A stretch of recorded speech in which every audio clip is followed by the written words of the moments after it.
The smell of roast chicken and freshly baked bread filled the air, and the hum of casual chatter filled the dining room. The family had gathered at Martha's house, the same home she'd lived in for decades. It was warm, familiar, but tonight was different. She had something to say, something she had been quietly preparing for months. Martha cleared her throat, glancing around the table. David was engrossed in talking about a case at work, Lydia's eyes fixed on her phone, and Rachel, her only ally, looked up with a quiet interest. "I've decided to retire," Martha said, her voice steady. "I want to live more simply." David paused mid-sentence, glancing up at her as if he hadn't quite processed the words. Lydia raised an eyebrow, her expression shifting from disinterest to something colder. "Retire?" David chuckled, leaning back in his chair. "Mom, you're too old to be thinking about this. You'll get bored. What will you do with yourself?" Martha's chest tightened, but she held her ground. The dismissive tone in his voice hit harder than she expected. She had spent years helping him, supporting his career, but now, this? To him, her retirement was a joke.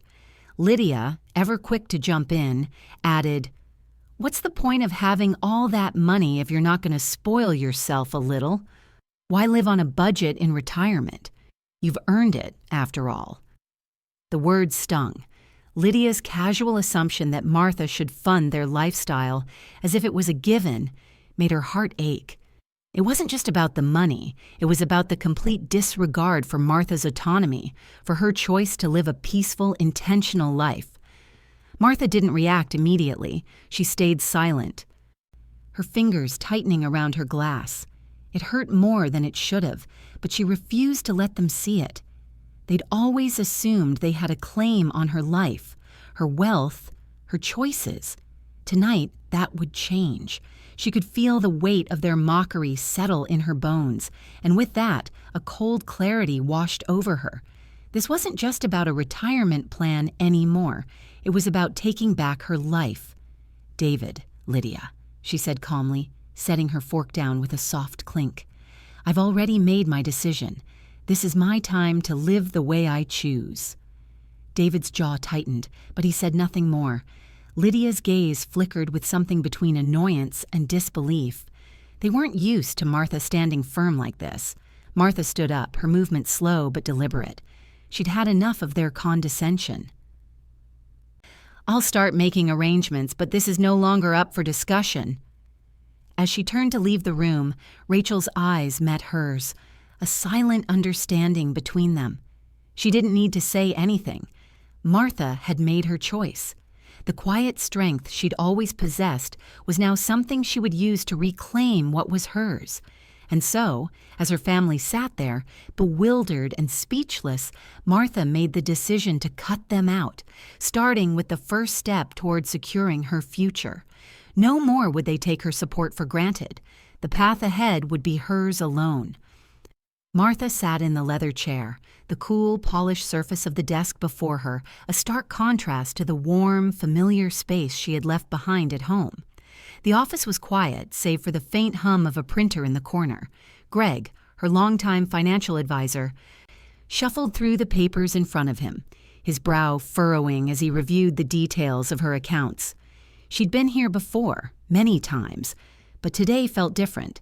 Today, she wasn't just talking about investments and retirement plans. She was talking about something much more personal, something that had been building for months. Greg finally looked up from the papers, his face marked with concern.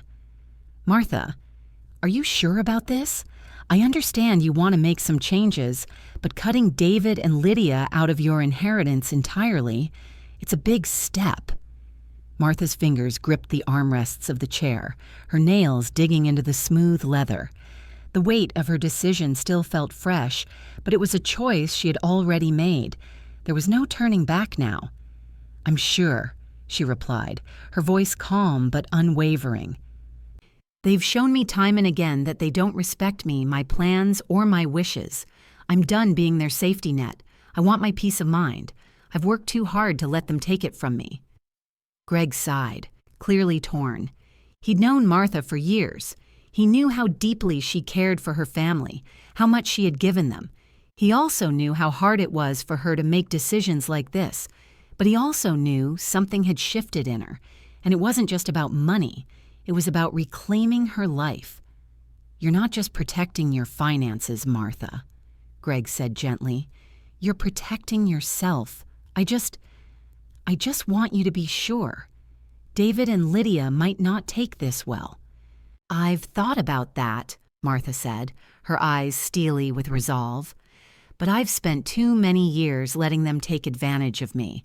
I've been giving, and they've been taking without any thought of what it's doing to me. I deserve more than that, and so does my peace of mind."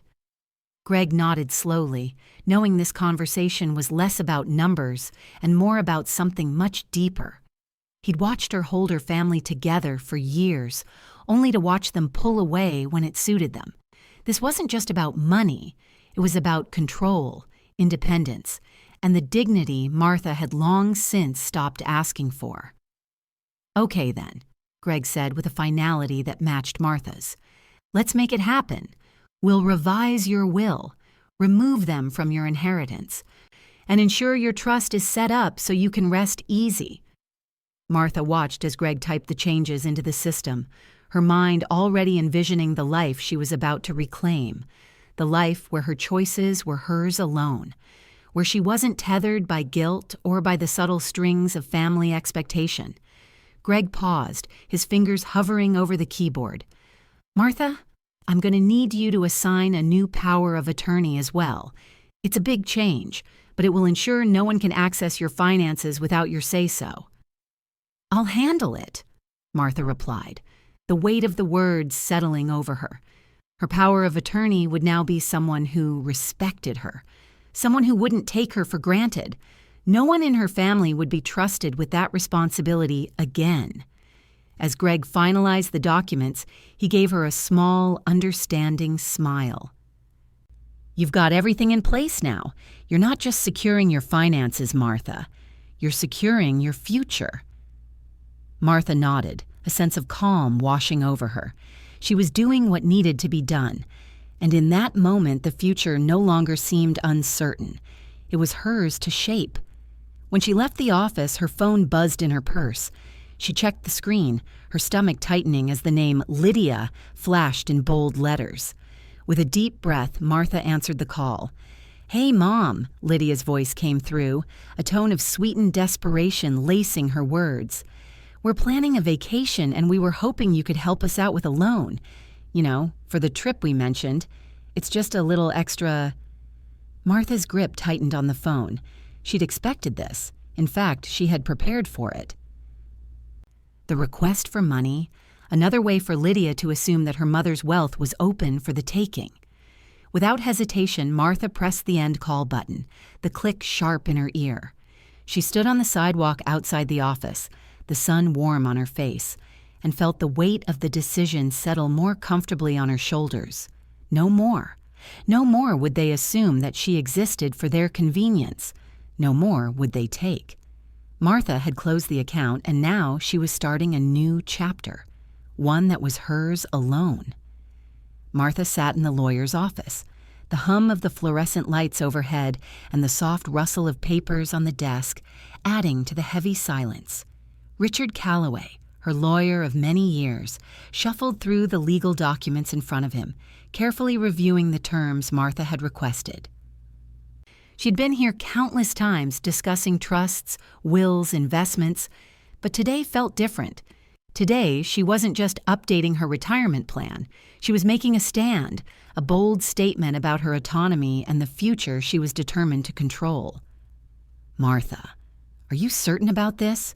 Richard asked, his voice cautious, even sympathetic. "Cutting David and Lydia out entirely, it's a significant step." Martha sat up straighter, her hands steady on the table. "I'm sure.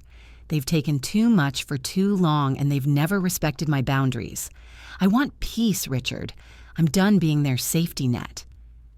Richard exhaled slowly, his expression shifting to one of understanding. He had seen it before. Families torn apart by money, by expectations, by things unsaid. But this wasn't just about money. It was about her reclaiming control. something she hadn't felt in years. He began typing, pulling up the necessary documents to revise her will, remove David and Lydia from her inheritance, and set up a new trust for her long-term care. Martha didn't hesitate as she watched the words appear on the screen.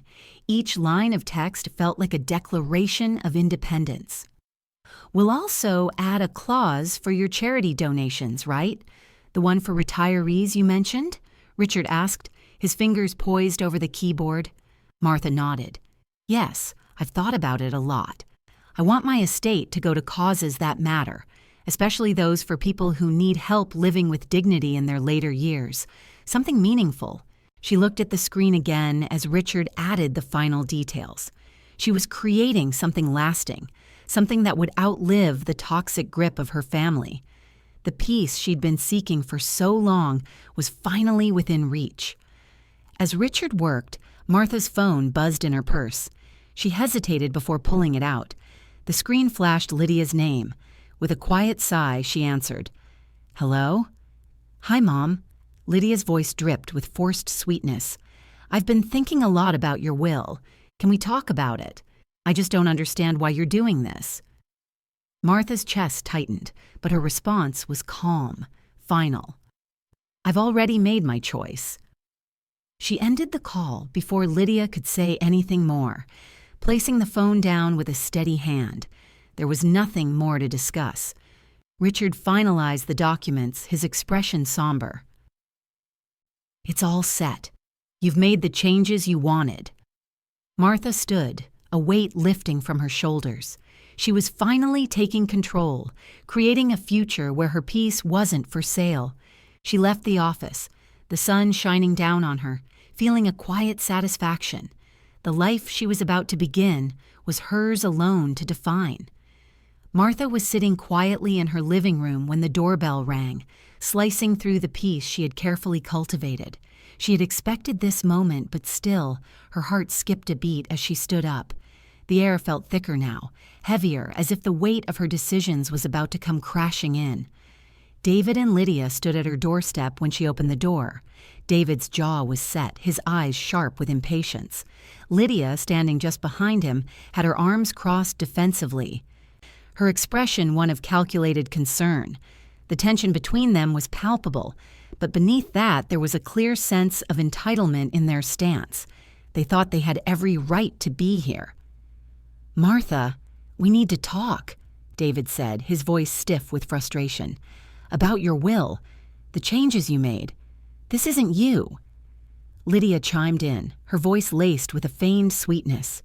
"You've made a huge mistake, Mom. We just want to understand. We deserve to be part of your retirement plans." Martha stood tall, her heart steady. She had already made her choice. She wasn't about to give in now. "No," she said, her voice calm but firm. "You don't deserve to be a part of it. I'm securing my future, not your lifestyle." Lydia's face tightened. "What do you mean by that? You can't just cut us off, Martha. We're family." Martha took a breath, keeping her voice even. "You've never treated me like family.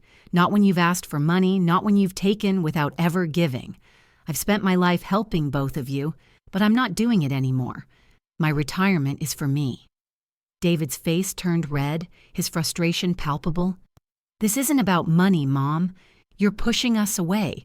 You're pushing me away." Martha's eyes met his, her gaze unwavering. "You've always cared about what I could give, David, about what I could do for you, but never about me, never about what I wanted. I'm done being used." There was a long silence as David clenched his fists, trying to hold back his anger. Lydia opened her mouth to argue, but Martha didn't let her speak. "This is the end of the conversation," Martha said, her tone leaving no room for debate. "I've made my decision. I'm not changing it." David's eyes flashed with disbelief, but he didn't argue further. With a final, frustrated glance at Martha, he turned and stormed off the porch, Lydia following in silence. Martha closed the door, leaning against it for a moment, her breath steadying. Her heart still beat hard, but it wasn't fear that drove it now. It was relief. The silence that followed felt like freedom. Her phone buzzed on the counter. It was Rachel. Martha answered, her voice calmer than she felt. "Hello?" "You did the right thing." Rachel's voice was warm and reassuring. "I know it wasn't easy, but you've taken control. I'm proud of you." Martha smiled softly. "Thank you, Rachel. I think I am too." The weight that had been hanging over her lifted, and for the first time in a long time, she felt at peace. Martha sat at her kitchen table, reviewing the finalized estate documents in front of her. The weight of her decisions pressed down on her, but in a way that felt freeing, not burdensome. She had done it. David and Lydia were completely excluded from her will. There would be no inheritance, no continued financial support from her. Instead, her legacy would be built around causes that mattered to her. Charities supporting retirees, honoring Jack's memory, and encouraging independence for those in their later years. It felt right. The phone buzzed, snapping her from her thoughts. She glanced at the screen. Lydia's name. Martha took a deep breath before answering. "Mom, we need to talk." Lydia's voice was sweet but edged with frustration. "I've been looking over our finances, and I was hoping you could help us out with a loan. We've got this vacation planned, and it's a little more than we expected." Martha's pulse quickened, but she held steady. She had anticipated this. Lydia always seemed to think Martha's wealth was there for the taking. "No," Martha replied, her voice calm but resolute. "I've already made my plans, and they don't include you." Lydia faltered for a moment. "But Mom, you're just shutting us out. We've been there for you. We're family." Martha's lips pressed into a firm line. "You've never been there for me in ways that truly mattered, Lydia. You've always expected things from me, and I'm done with it." The silence on the other end of the line stretched, but Martha didn't break. Finally, Lydia spoke again, her tone softer but with a tinge of disbelief. "I can't believe you're doing this." Martha sighed, her chest tightening but her resolve firm. "You've had your chances. I'm securing my future, not yours." With a sharp intake of breath, Lydia hung up. Martha set the phone down slowly, the weight of the conversation lingering. It wasn't easy, but it was necessary. For once, she wasn't second-guessing herself. A few days later, David called. His voice was colder this time, laced with frustration. "Mom, we need to talk. This whole thing with the will, it's ridiculous. You're cutting us out. You can't just do this." Martha took a deep breath. "I've already made my choice, David. This isn't about money. It's about finally taking control of my life." David's words came out in a rush. "You can't be serious. You're going to regret this. You're pushing us away." "I'm not pushing anyone away," Martha said, her voice steady. "I'm finally standing up for myself. You never respected me, David, and that stops now." There was a long pause. Martha could hear his quiet frustration, but she held firm. "I'm not changing my mind. It's time for you to live your life without relying on me." She hung up, her hand trembling only slightly. But as she placed the phone down, a strange sense of peace settled over her. This was her life, her legacy, her future. Martha walked to the window, looking out at the world she had now reclaimed. No longer bound by their demands, she felt something she hadn't in years: free. The local community center was warm, buzzing with the low hum of voices and the clink of coffee cups. Martha stood at the front of the room, her nerves fluttering in her chest, but there was no turning back now. The seminar on financial independence for retirees was exactly what she needed, a platform to share her story, her message. For too long, she had lived under the weight of others' expectations. Today, she would speak for herself. She had been invited to speak not just as a retiree, but as someone who had taken control of her future in ways that many in the room might not yet understand. As she took the stage, the room fell into a hush, and she could feel the weight of 100 curious eyes on her. "Good afternoon," she began, her voice steady but carrying a firmness that was new to her. I'm Martha Green. Like many of you, I spent my life working hard, planning for retirement. But what I've come to realize is that financial independence isn't just about having money, it's about having peace. She paused, letting the words settle over the room. People were listening, some nodding, others leaning forward in their chairs. Martha felt a surge of confidence she hadn't expected. This wasn't just about her, this was about them too. About the freedom to live life without being bound by expectations, by obligations that had nothing to do with personal happiness. Over the years, I've given a lot, she continued, her gaze scanning the room. To family, to friends, to causes. But I was also giving away my peace. My retirement wasn't about living a lavish life. It was about finding peace, independence, and security in a world that often doesn't allow for it. As she spoke, she noticed David at the back of the room. Standing near the door, his arms crossed. He was staring at her, his face a mixture of discomfort and something else. Disbelief, perhaps, or maybe something deeper. Martha felt a flicker of something inside her, but she quickly shut it down. She wasn't here for him. She wasn't here for any of them. She was here for herself, and for those in the audience who needed to hear this message. I've heard a lot of talk about what retirement is supposed to look like, she continued, and I've seen it all. Luxurious vacations, endless spending, the assumption that retirement is all about excess.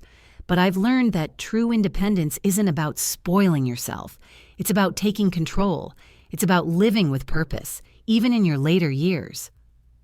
David shifted uncomfortably in his spot, his gaze flickering between Martha and the other seminar attendees. His discomfort was palpable.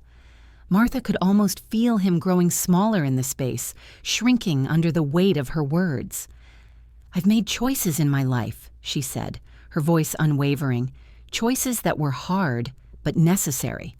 I've cut out the noise, the expectations, the people who only wanted from me. And now I'm living for me. And that's the kind of retirement I want to share with you all. As the room broke into applause, Martha felt something shift within her. She wasn't just talking to these people. She was talking to herself, too. She was claiming her independence, her peace, her future. But as the applause settled, Martha's phone buzzed. She glanced at it, her heart sinking slightly. Lydia's post had already gone live. A picture of Lydia in a high-end shopping mall, her arms draped with bags, a smile plastered on her face. The caption read, "Life after retirement is about living well." Martha's stomach twisted. Lydia was playing her part, trying to make her decisions look dramatic, petty even. It wasn't enough for Lydia to be living her own version of retirement. She had to twist Martha's choices, turn them into something they weren't. Martha shook her head, dismissing the thought. She wasn't going to let Lydia's posts distract her. She had a message to share, a message that was far bigger than anything Lydia could twist. The seminar ended, but the ripple of her words lingered. People came up to thank her, to ask questions, to share their own stories of struggle and triumph. Martha smiled, grateful for the chance to connect with others, to offer something that went beyond money.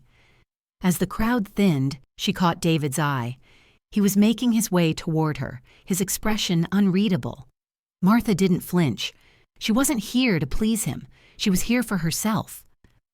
"I don't agree with what you're doing," David said, his voice low, tense. "But I see the effect it's having on people. You're becoming a symbol of something. That's not just about money." Martha met his gaze, her voice soft but firm. "I'm not here to be a symbol. I'm here to live on my own terms, and so are you, David." He nodded slowly, his expression tight, before turning away. Martha watched him leave, feeling a strange sense of finality wash over her. The stage had shifted. David had lost his grip on her. And now, for the first time in years, Martha was truly free. As the room emptied, Martha's phone buzzed again. Another post from Lydia, this time a message aimed squarely at Martha. But Martha didn't read it. She didn't need to. Her legacy was no longer theirs to define. Lydia's posts continued to flood Martha's social media feed, each one a carefully crafted image of perfection. Family gatherings, luxury vacations, expensive meals, all designed to portray a flawless, idyllic life. The captions were filled with phrases like "cherish every moment" and "family is everything," all calculated to present a version of reality that Martha knew wasn't true. Each post felt like a punch in the gut. But instead of reacting, Martha took action. She started printing out Lydia's photos, time-stamping each one, and filing them under fiction in her personal journal. The truth was clear to her now. These posts were just a facade, a performance meant to hide the cracks beneath the surface. And Martha would not let herself be dragged into that illusion again. Instead, she began writing. Her memoir took shape over the next few weeks, her words flowing onto the pages. It wasn't about vengeance. It was about reclaiming her story, telling the truth without fear. She wrote about the sacrifices she'd made, the years spent giving to her family while her own needs went ignored. But she didn't name names. She didn't need to. Anyone who had lived through it could see exactly who she was talking about. David, Lydia. Her writing became cathartic, each page lighter than the last. It wasn't just for others, it was for herself, too. The truth, her truth, was finally being set free. She didn't care that Lydia would likely never understand. The story needed to be told, and the world was ready to hear it. Soon, an excerpt of her memoir was published online. It was shared by a small, growing community of retirees, people who had struggled with their own journeys toward independence. The response was overwhelming. Readers thanked her for her honesty, for giving them the courage to live life on their own terms. The feedback poured in, the words of encouragement validating what Martha had known deep down all along. She was no longer invisible, but Lydia wasn't done yet. A few days after Martha's article went viral, she rang the doorbell, her face red with anger. "I can't believe you're doing this, Mom," Lydia said, storming past her without waiting for an invitation. "You're airing our dirty laundry, making us look like villains. This isn't what family does." Martha remained calm, her voice quiet but firm. "I'm not making anyone look like anything. I'm telling my story. The truth is out there, Lydia. People are starting to see it, and there's nothing you can do to change that." Lydia's eyes flashed with fury. "You can't just destroy everything we've built. The family image, the life we've worked so hard to create." Martha met her gaze, unwavering. "You've built a facade, Lydia. It's not real, and I'm done pretending." Lydia's face twisted with disbelief, and without another word, she turned and walked out the door. Martha watched her go, feeling a strange mix of sadness and freedom. Lydia could keep posting her perfect life, but Martha knew the truth, and now so did the world. Martha sat on the couch in her living room, the sunlight filtering through the blinds in soft, slanted beams. It was quiet, peaceful, something she hadn't felt in a long time. The past few weeks had been a whirlwind, but now, as the world outside bustled in its own way, Martha finally felt like she had stepped out of the chaos and into her own life. She picked up her phone, the screen lighting up with a message notification from Lydia. "We've been left out of your life, Mom. What are you doing?" Her thumb hovered over the message. For a moment, she considered responding. She could explain herself, assure Lydia that her decisions were not about abandonment, but about reclaiming her peace. But as her finger lingered above the screen, something inside her clicked. This was what she had been waiting for: freedom. No more justifying her choices, no more explaining herself to people who had never respected her autonomy. She was done. Instead, she locked the phone and set it face down on the table. It was done. Lydia could keep sending her messages, trying to pull her back into the web of guilt and obligation, but Martha had chosen to live on her terms, not theirs. The phone buzzed again, but Martha didn't flinch. She had made her peace with the silence that followed. For the first time in years, she felt the absence of their demands as a comfort, not a loss. Later that afternoon, as the sun dipped lower in the sky, Martha stood in her bedroom, carefully packing a suitcase. She had planned this trip for months, long before the tension with David and Lydia had escalated. It was going to be a solo trip to a quiet coastal town, a place she had visited many years ago with Jack. She had always dreamed of returning, but life had always gotten in the way. Now it was time to finally live that dream on her own terms. She folded her clothes with a calm, deliberate hand, each fold an act of releasing the last remnants of the emotional burdens she had carried for too long. She was going to explore a place that held memories of peace, memories of a time when life was simple and the future was wide open. Her phone buzzed again, but this time it wasn't Lydia. It was David. Her stomach tightened at the familiar name on the screen, but she didn't reach for it. Instead, she set the phone down and took a deep breath, feeling the weight in her chest slowly ease. David's voice in her mind was hard to silence, his accusations and pleas echoing in the back of her thoughts. But the longer she stood in her room, the clearer the truth became. His call wasn't about concern, it was about control. It always had been. As she zipped up the suitcase, a knock at the door interrupted her thoughts. She opened it to find Rachel standing on the other side, a gentle smile on her face. Rachel had been a quiet support throughout the entire process, always there to offer her a listening ear without judgment. "I hope I'm not interrupting," Rachel said, stepping inside. "I brought you some tea." Martha smiled softly, grateful for the presence of someone who understood. They sat at the kitchen table, sipping the tea as the conversation shifted from one light topic to another. But it was Rachel's quiet reassurance that stood out to Martha. "You've done the right thing," Rachel said, setting her cup down. "You've taken back your life. Not just from them, but from everything that held you back. You deserve peace, Martha, and now you're finally free to have it." Martha felt a lump in her throat, her eyes brimming with unshed tears. She nodded, unable to find the words at that moment. For so long, she had believed that her happiness was tied to others' expectations, but Rachel's words were the final confirmation that her decisions had been right. When Rachel left, Martha found herself standing at the window, gazing out at the fading light of the day. Her mind wandered to the trip ahead. It would be her first real step into a new chapter, one that wasn't colored by the weight of family obligations. As the evening quieted around her, the phone buzzed again. This time, it was a voicemail. She hesitated, but then picked it up. It was David, his voice raw, filled with frustration. "Mom, I don't understand. You're shutting us out, and I don't know how to fix this. Please, just talk to me." Martha listened to the message, her hand gripping the phone. She felt the sting of his words, but as she listened to his plea, a calmness washed over her. This wasn't a moment for answers. It was a moment for letting go. She deleted the message and set the phone down, turning back toward her suitcase.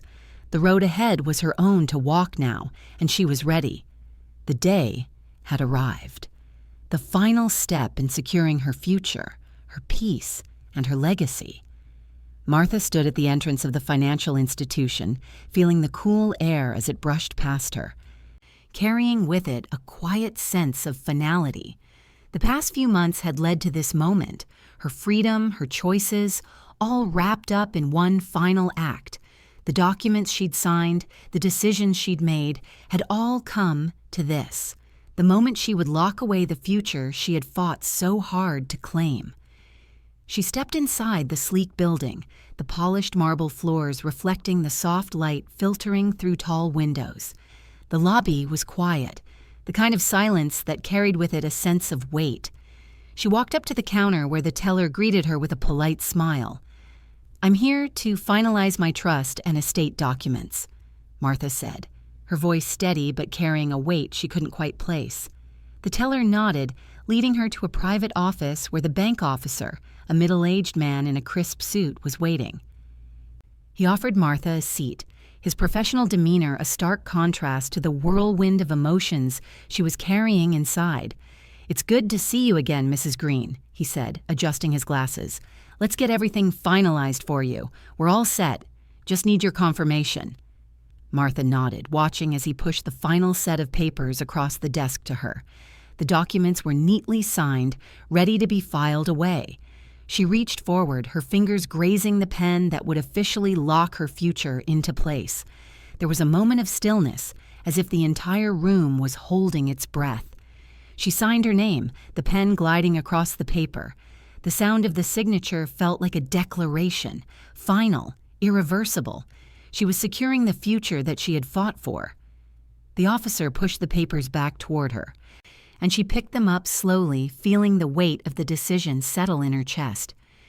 "You've made an important decision today," the officer said quietly, glancing at her with a hint of respect. "Congratulations." Martha smiled faintly, feeling a quiet pride swelling inside her. This wasn't about the money. It was about control. It was about finally standing up for herself, about breaking free from the web that David and Lydia had created around her. The future was hers now. But as she turned to leave, her phone buzzed again, this time with a message from Rachel. It was a handmade card, photographed and sent digitally. The words, "You've always been strong," filled the screen. Martha felt a tear slip down her cheek, but this time it wasn't sadness. It was a deep, quiet satisfaction. Rachel's words echoed in her mind. "You've always been strong." Her legacy was already growing into something far bigger than just family. It was about empowerment, about inspiring others to reclaim their independence, to live for themselves. She had already begun to leave her mark on the world, and she wasn't done yet. As she made her way out of the bank, her mind wandered to the future. Her estate, her trust, everything was now set in motion. The chapters of her life written in a way that finally honored her. She no longer needed anyone's approval. She had become her own source of validation, her own advocate. That night, as she settled into her home, feeling the quiet hum of peace settle around her, another message appeared. This time, it was from Lydia. "We demand that you reverse your decisions. That you can't do this to us." The message was accompanied by a cease and desist letter, full of legal jargon and threats.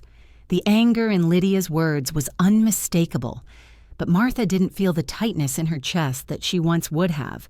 She felt nothing but calm.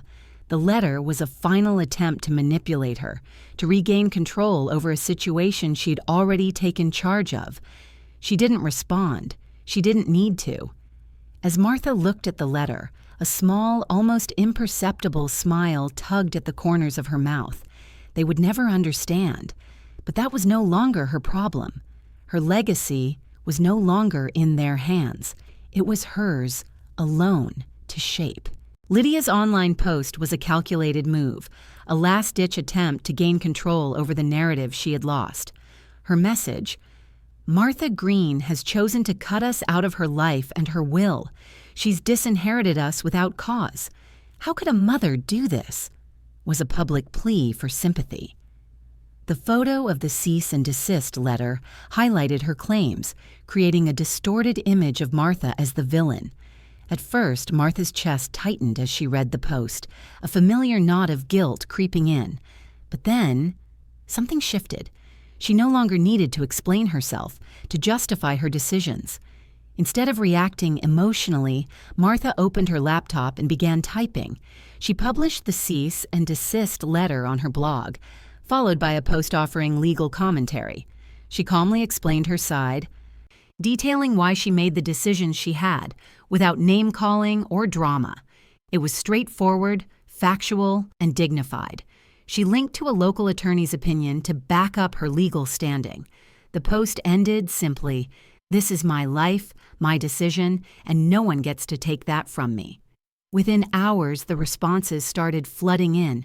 The comments were overwhelmingly supportive. Many praised Martha for her strength and honesty, with one user writing, "Your courage to speak the truth is inspiring. You've given me the courage to take control of my own life." The public reaction was swift and clear. Lydia's attempt to paint Martha as a villain had backfired. Lydia's professional reputation began to suffer as well.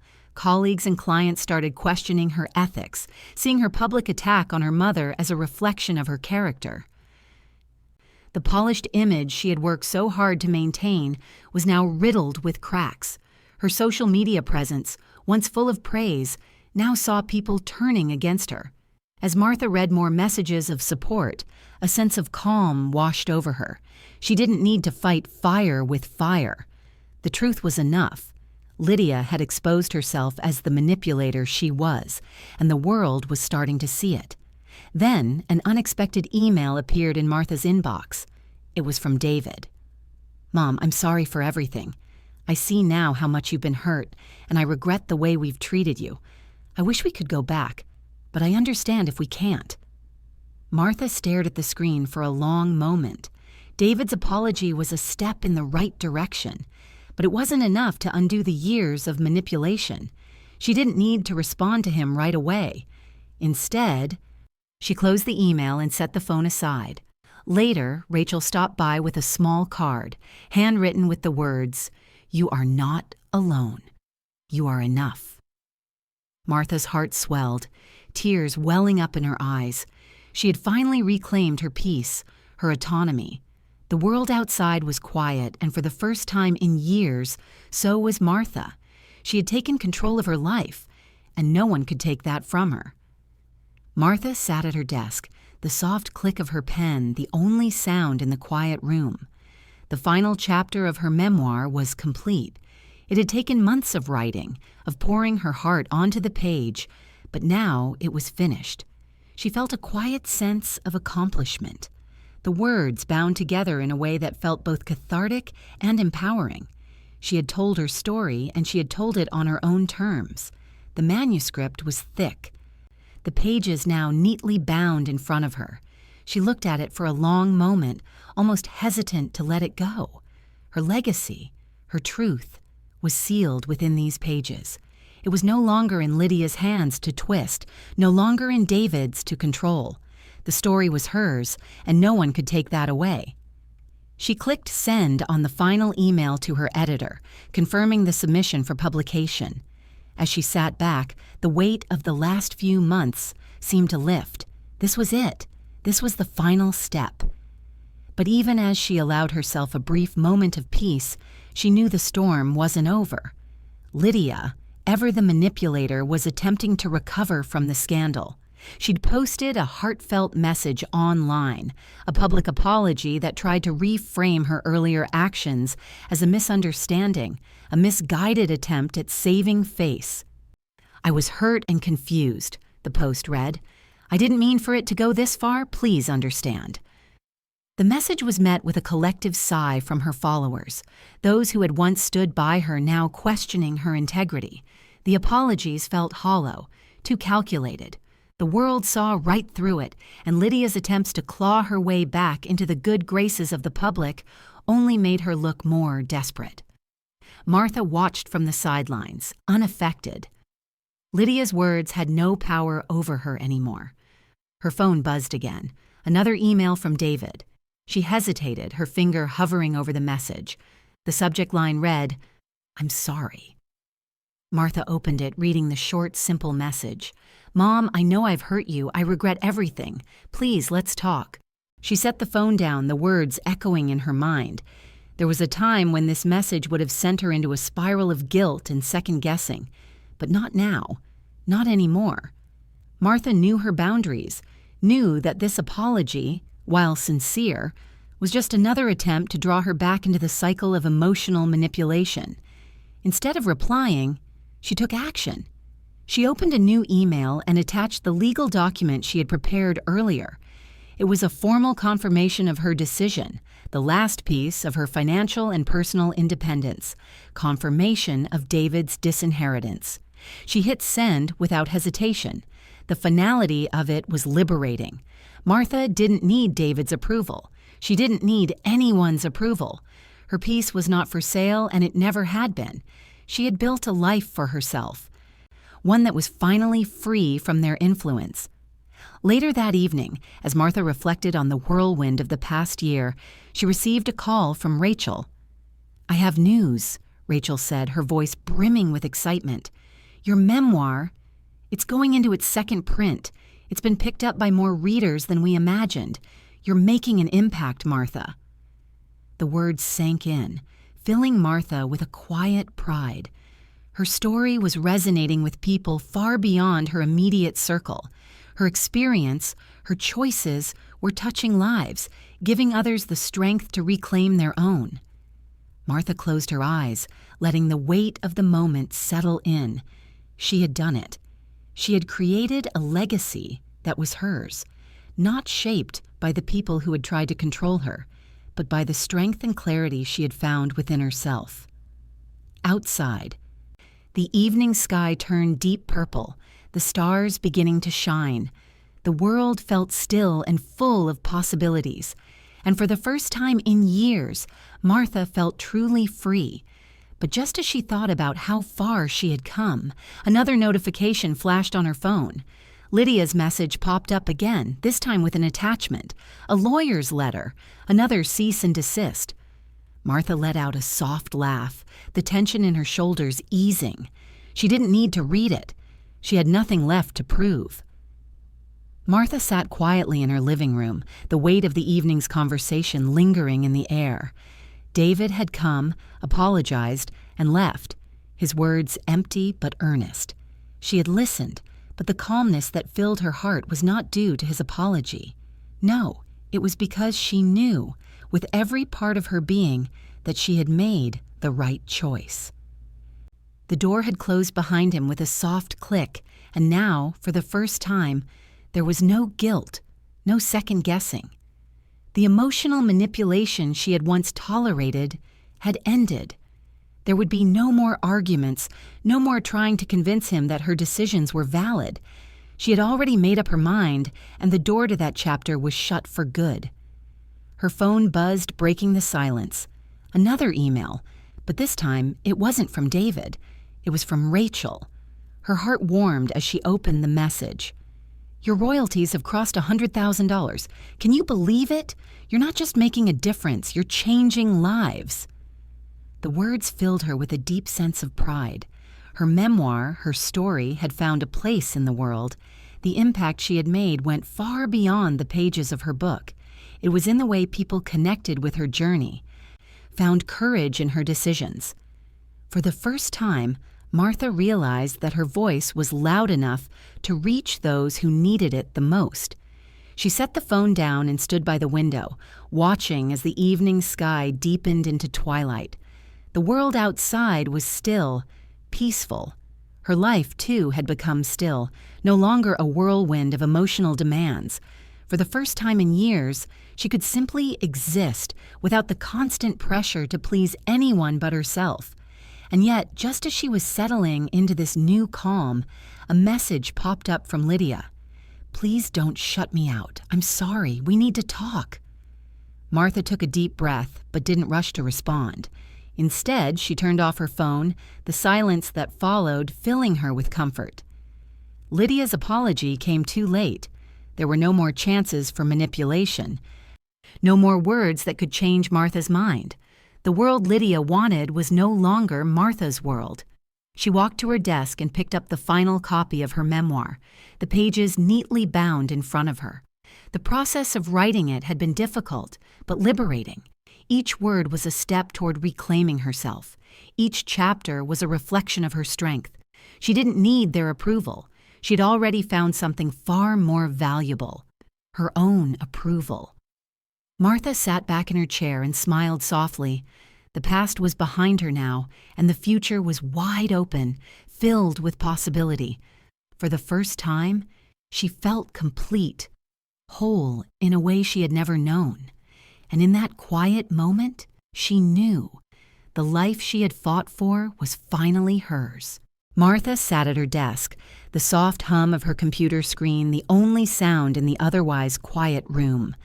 The sunset outside cast a warm, golden glow through the window, illuminating her as she reviewed the words she had written. She had just completed the final touches on her obituary. It felt strange, but necessary. A final statement on her life, written by her own hand. But this obituary was different. She had rewritten the traditional narrative. No longer was it filled with the usual names and roles: mother, wife, sister. Instead, it spoke of her journey, her fight for independence, and most importantly, it named Rachel as her true family. The words flowed effortlessly as she wrote about the support and love Rachel had given her. How, in the end, it was Rachel who had stood by her when everyone else had turned away. "I've lived a life I chose for myself," the obituary read, "and the family I created was not bound by blood but by choice. Rachel Diaz was my sister in every sense of the word." A lump formed in her throat, but it wasn't sadness. It was peace. In this obituary, Martha wasn't just marking the end of her life. She was reclaiming it, defining it on her own terms. She clicked save, feeling a strange sense of finality. As the day wound down, a letter arrived, the handwriting unmistakable. It was from David. She hesitated before opening it, but there was no longer fear or resentment in her chest, just a quiet understanding that whatever was inside, it couldn't change the path she had forged. The letter was brief. He apologized for everything, acknowledging the hurt he had caused. He asked for forgiveness, expressing regret for how things had ended between them. There was a plea for reconciliation, but Martha didn't feel the pull she once would have. His words, sincere as they seemed, no longer carried the weight they once did. Martha folded the letter and set it aside, knowing that while David's apology may have meant something to him, it didn't change the fact that her life was her own. She had already let go of him long ago. A few weeks later, Martha found herself packing her things once more. She had sold the large family home, the house that had been filled with so many memories, some painful, some joyous, but all tied to a past that had shaped her. Now it was time to start fresh. The new house was smaller, cozy, peaceful. It wasn't a place for grand expectations or familial obligations. It was a sanctuary, a reflection of the life she had carved out for herself. The day she moved in, she stood at the door of her new home, the weight of the past finally beginning to slip away. The walls seemed to hum with possibilities, with the promise of quiet mornings and restful nights. She had done this. She had freed herself. Her phone buzzed and she picked it up. An email, an invitation, the National Survivors event where individuals who had overcome extraordinary challenges were celebrated. They wanted her to speak. Her story, her journey of reclaiming herself, was now recognized as something worth sharing. She stared at the invitation, her heart swelling with pride. She had spent so long hiding, keeping her struggles to herself. But now, people saw her for who she truly was, strong, resilient, and unapologetically herself. The thought of speaking at the event stirred something deep within her: gratitude, excitement, and for the first time in a long time, hope. Her voice, her truth, had finally found an audience. Martha smiled softly as she hit accept on the invitation. She was going to tell her story not just for herself, but for those who needed to hear it. Her legacy was no longer defined by others. It was her own, shaped by her choices, her strength, and the love she had found in herself and in Rachel. As she walked through her new home, the soft sounds of her footsteps echoing in the empty rooms, she realized that she had finally redefined everything. The family she had lost had taught her what she never wanted to become, and now the family she had created, Rachel, her chosen sister, and her newfound peace, was everything she had ever needed. In the quiet of the evening, as the stars twinkled outside her window, Martha knew that this was just the beginning of a new chapter, and it was going to be the best one yet. Martha stood quietly in the cancer center, her hand resting lightly on the plaque that now bore her name, "For those who survived spite." The words felt heavy, but in the best way possible. She had walked a long, painful road to get here, but standing in this room, surrounded by the quiet hum of life-saving work, she realized just how far she'd come. Her name wasn't just on this plaque as a donor, it was a testament to her strength, to the battles she had fought and won. Rachel stood beside her, a comforting presence as always. "You did this, Martha," she said softly. "You built this. You turned your pain into something that will help others." Martha nodded, unable to speak for a moment. The lump in her throat wasn't one of sadness. It was pride. She had always felt small, unseen by those who should have cared the most. But here, in this place, in this moment, her actions spoke louder than any of the words that had been used against her. She had reclaimed her story, her life, and now she was leaving behind a legacy. Later that evening, Martha and Rachel sat in the small, quiet home that had become a sanctuary for Martha. They raised their glasses in a toast to the journey they'd both been on, to the resilience and strength it had taken to reach this point. The soft candlelight flickered between them as they clinked their glasses together. "To you," Rachel said, her voice warm, "to everything you've done and everything you've become." Martha smiled, her gaze drifting to the window where the night sky stretched endlessly. She had fought for her peace, for her independence, and now she had found it. But there was one final piece of the puzzle. She picked up her journal and began to write, the pen moving slowly across the page as she gathered her thoughts. The words came easily.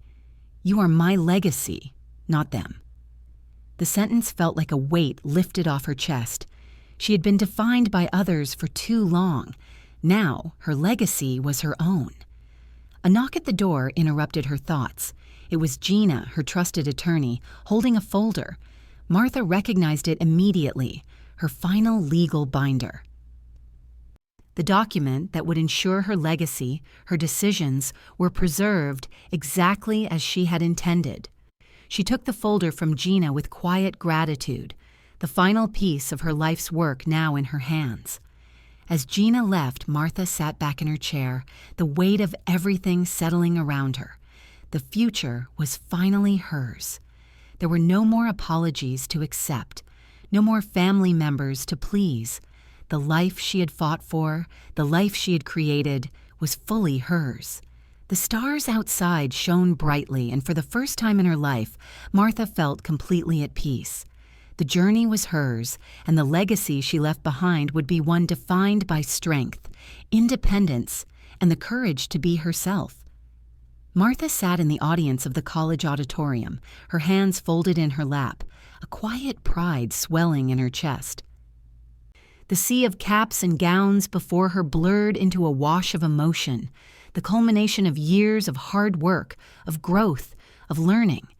But today, her focus was on one person, Lily, her daughter-in-law's sister, the woman who had always treated her with kindness, with respect, the woman who had, in the end, stood by Martha when the rest of her family had turned away. Lily was walking across the stage, her head held high, her smile radiant. She had done it, graduated despite all odds. Martha felt tears welling in her eyes, but they weren't tears of regret. They were tears of something much deeper, gratitude.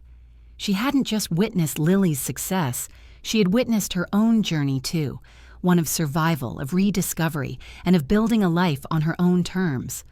The ceremony speaker's voice echoed across the hall. Today, we celebrate not just academic achievements, but the legacies we create in our lives. As Martha Green once said, sometimes bloodlines end with betrayal, but legacies begin with love. The words hung in the air, and for a moment, everything felt still. Martha's heart beat a little faster, a quiet warmth flooding her. She hadn't expected her words to be quoted, not like this. But now, sitting in the audience, she felt it, the weight of all she had overcome, and the power of her own truth. Lily's name was called, and she stepped forward, shaking hands with the speaker, receiving her diploma. Martha's eyes followed her, and she could see it, the future that lay ahead for this young woman, a future built not on expectations or obligations, but on the freedom to choose her own path. As the ceremony came to a close, Martha remained seated, watching as the students filed out, their faces a mix of joy and relief. The world was wide open for them, and for the first time in a long time, it felt wide open for her too. Walking out of the auditorium, Martha allowed herself to reflect on everything that had brought her here. Her decision to walk away from David and Lydia, to stop accepting their manipulation, to choose instead the love and peace she had always longed for. It hadn't been easy, but it had been worth it. The air outside was crisp, the sun setting in the distance, casting long shadows across the pavement as Martha walked home. The sound of her footsteps echoed in the quiet street, a steady rhythm that mirrored the steady pulse of her life now. For the first time, she wasn't rushing. She wasn't trying to keep up with anyone else's expectations. She was walking in her own time. When she reached her porch, she sat down in the old wicker chair, the same one she'd spent years sitting in, but had never truly felt at peace in until now. She rested her feet on the wooden steps and closed her eyes, letting the quiet of the evening wash over her. The sounds of nature filled the air, the chirping of crickets, the rustle of leaves in the breeze. It was the peace she had fought for, the peace she had earned. Martha reached for her journal, the one that had been a companion through it all. She opened to the last page and with a steady hand wrote the final lines. When I was diagnosed with cancer, my daughter-in-law laughed in front of my son, so I cut them out of my life, and healed in peace they'll never touch. She set the pen down, the final chapter complete. Martha leaned back in her chair, her eyes looking up at the stars that were just beginning to twinkle in the darkening sky. The journey had been long, but it was hers. The road ahead stretched before her, filled with possibilities, and for the first time in her life, she was walking it with no one to hold her back, no one to dictate her steps. She had done it. She had found her peace, and nothing would ever take it from her again.